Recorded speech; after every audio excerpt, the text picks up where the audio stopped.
Welcome to पेविन academy. और आज date है 23 मार्च 2021। तो देखते हैं कौन से इम्पोर्टेंट आर्टिकल्स हैं। पहला आर्टिकल हमारा अंतर्राष्ट्रीय वानिकी दिवस 2021 से संबंधित है, यानी इंटरनेशनल फॉरेस्ट डे। किसके द्वारा मनाया जाता है? संयुक्त राष्ट्र के द्वारा इसको मनाया जाता है प्रतिवर्ष। कब मनाया जाता है? 21 मार्च को मनाया जाता है। इस वर्ष की थीम क्या रही है? वनों का पुनर्नवीकरण, बहाली एवं कल्याण का मार्ग। Forest restoration, a path to recovery and wellbeing, ये इसकी थीम रही है।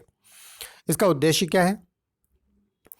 इसका उद्देश्य दुनिया भर के पारिस्थितिकी तंत्रों के संरक्षण, उनके पुनरुद्धार का आह्वान करना है। इसके बारे में लोगों को जागरूक करना है और इसके संबंध में पारिस्थितिकी तंत्र के पुनर्नवीकरण से संबंधित एक दशक घोषित किया गया है और वो है 2020 से 2030 के बीच में। और ये किसके द्वारा? संयुक्त राष्ट्र के द्वारा, ताकि पारिस्थितिकी तंत्रों का संरक्षण और पुनरुद्धार किया जा सके। नेक्स्ट आर्टिकल हमारा अंतर्राष्ट्रीय जल दिवस से संबंधित है। इसको संयुक्त राष्ट्र महासभा के द्वारा मनाया जाता है प्रतिवर्ष। कब मनाया जाता है? 22 मार्च को मनाया जाता है। इस वर्ष की थीम क्या थी? Valuing water. इसका लक्ष्य क्या है? पानी को महत्व देना। इसका लक्ष्य लोगों को पानी का महत्व समझाना है। कब ये शुरू हुआ? ये 1992 में ब्राज़ील के रियो डी जेनेरियो में पर्यावरण और विकास मुद्दे पर हुए सम्मेलन के दौरान इसकी शुरुआत हुई थी।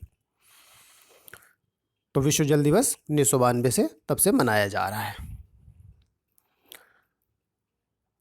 नेक्स्ट न्यूज़ हमारी केन बेतवा इंटरलिंकिंग परियोजना से संबंधित है। क्या है ये? अभी हाल ही में यूपी और एमपी के मुख्यमंत्रियों ने इस परियोजना को कार्यान्वित करने के लिए एक समझौते पर हस्ताक्षर किए हुए हैं, तो इसलिए ये न्यूज़ में है। वैसे ये परियोजना तो काफ़ी पुरानी है और ये देश की पहली नदी जोड़ो परियोजना है, ये भी याद रखना है। चूँकि करंट में इस पर हस्ताक्षर किए गए हैं कार्यान्वयन के लिए, तो ये इम्पॉर्टेंट हो जाती है इससे संबंधित सभी फैक्ट को जानना। इसका उद्देश्य क्या है?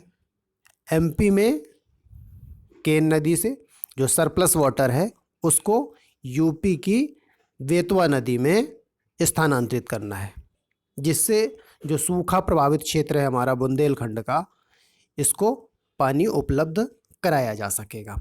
और वो कौन कौन से जो है ज़िले आते हैं इसमें? तो उत्तर प्रदेश में झांसी है, बांदा, ललितपुर, महोबा, तथा एमपी के कौन से ज़िले हैं? टीकमगढ़ आता है, पन्ना, छतरपुर।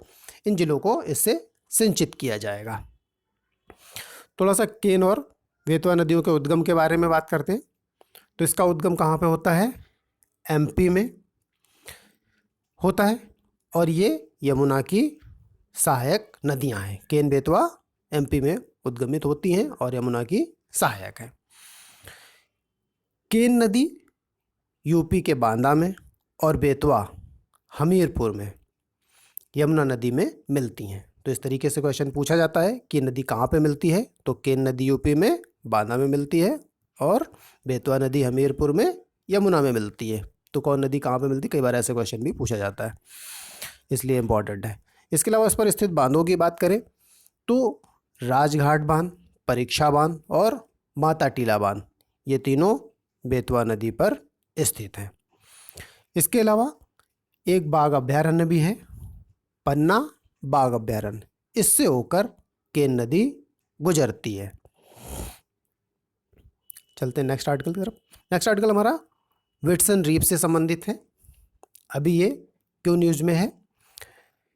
क्योंकि दक्षिण, ये पहली बात तो ये स्थित कहाँ है इसको जान लेते हैं। तो ये दक्षिण चीन सागर में स्थित है और न्यूज़ में इसलिए है क्योंकि अभी यहाँ पर 200 से ऊपर कुछ जल में नौकाएं पाई गई हैं इस पर चीन की, और फिलीपींस ने इस पर आपत्ति जताई और उसने कहा कि ये उसकी संप्रभुता का उल्लंघन है। तो इसलिए ये न्यूज़ में हो जाता है कि व्हिटसन रीफ कहाँ पे। और रीफ क्या होती है? जैसे कि कोरल रीफ होती है तो एक प्रकार की चट्टान होती है। चलते हैं नेक्स्ट न्यूज़ की तरफ। नेक्स्ट न्यूज़ हमारी नई नगर वन योजना से संबंधित है। अभी ये योजना शहरों के लिए शुरू की गई है ताकि वहाँ पे भी जो पेड़ पौधे हैं उनको बढ़ाया जा सके। तो इसके तहत पहले चरण में 200 शहरों में शहरी जंगलों को विकसित किया जाएगा। इससे जो गांव और शहर के बीच में वन कवर में अंतर हो रहा है उसको पूरा किया जा सकेगा।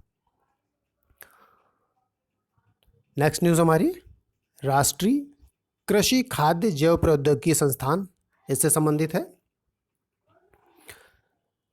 देखते हैं क्या है इसमें। राष्ट्रीय कृषि खाद्य जैव प्रौद्योगिकी संस्थान देश का पहला कृषि खाद्य जैव प्रौद्योगिकी संस्थान है। कब इसको स्थापित किया गया था? 2010 में स्थापित किया गया था। कहाँ स्थापित है ये? मोहाली। और मोहाली कहाँ पे है? पंजाब में है। यहाँ पे अभी न्यूज़ में क्या है? यहाँ पे एक उन्नत उच्च संकल्प माइक्रोस्कोपी सुविधा का उद्घाटन किया गया है, इसलिए ये न्यूज़ में है। नेक्स्ट न्यूज़ हमारी 67वें राष्ट्रीय फिल्म पुरस्कारों से संबंधित है जिनकी हाल ही में घोषणा हुई है। इसमें फिल्मों के लिए सबसे अनुकूल राज्य का पुरस्कार किसको मिला है? सिक्किम को मिला हुआ है। वहीं सर्वश्रेष्ठ हिंदी फिल्म की बात करें तो ये पुरस्कार छिछोरे को मिला हुआ है। 2019 की ये मूवी है सुशांत सिंह की। और सर्वश्रेष्ठ लोकप्रिय फिल्म की बात करें तो सर्वश्रेष्ठ लोकप्रिय फिल्म तेलुगु फिल्म है महर्षि, इसको मिला हुआ है। इसके अलावा सर्वश्रेष्ठ अभिनेता की बात करें तो सर्वश्रेष्ठ अभिनेता इनका संयुक्त रूप से इस बार पुरस्कार दिया गया है। धनुष को और मनोज बाजपेयी को दिया गया है। सर्वश्रेष्ठ अभिनेत्री की बात करते हैं तो ये कंगना रनौत को मिला है। चौथी बार ये इनको राष्ट्रीय पुरस्कार मिला हुआ है। इनकी मूवी है मणिकर्ण का द क्वीन ऑफ झांसी और दूसरी पंगा। इन 2 मूवीज़ के लिए इनको पुरस्कृत किया गया है और सर्वश्रेष्ठ अभिनेत्री घोषित किया गया है। नेक्स्ट हमारा गांधी शांति पुरस्कार है जिनकी घोषणा भी की गई है। तो 2019 के लिए गांधी शांति पुरस्कार ओमान के दिवंगत महामहिम सुल्तान काबूस बिन सैद अल सैद को प्रदान किया गया है। ये अवार्ड इनको किस लिए दिया गया है? खाड़ी क्षेत्र में शांति मेंटेन करने के लिए। इसके अलावा अंतर्राष्ट्रीय मुद्दों पे इन्होंने समाधान के लिए संयम की नीति को अपनाया और इसके अलावा भारत के साथ बेहतर संबंधों को कायम किया, इसलिए इनको ये अवार्ड दिया गया है। 2018 में ये अवार्ड योही सासाकावा जो जापान के हैं इनको दिया गया था और 2020 का गांधी शांति पुरस्कार बंगबंधु शेख मुजीबुर रहमान को प्रदान किया गया है। तो आज के लिए बस इतनी ही न्यूज़ है। Thank you.